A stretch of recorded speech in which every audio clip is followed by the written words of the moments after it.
How to add a webmail account to iPhone. What's up everyone, welcome back to Help Email Tales. Are you trying to add your webmail account to your iPhone but you aren't sure how to set it up?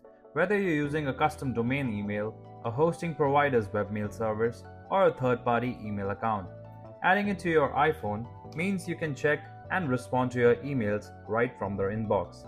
In this video, I'll walk you through exactly how to add your webmail account to your iPhone. And if you need any extra help with your server settings, you can call the numbers on the screen for quick expert assistance. Open Settings on your iPhone.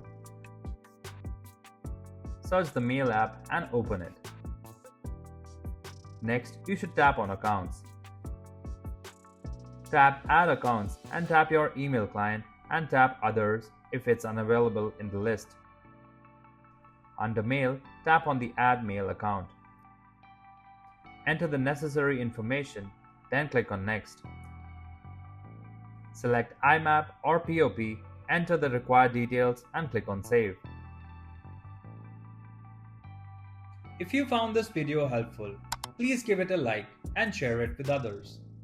For more detailed and easy to follow guides, subscribe to our channel or visit helpemailtales.com. You can also contact our experts at the following numbers for seamless one-on-one assistance.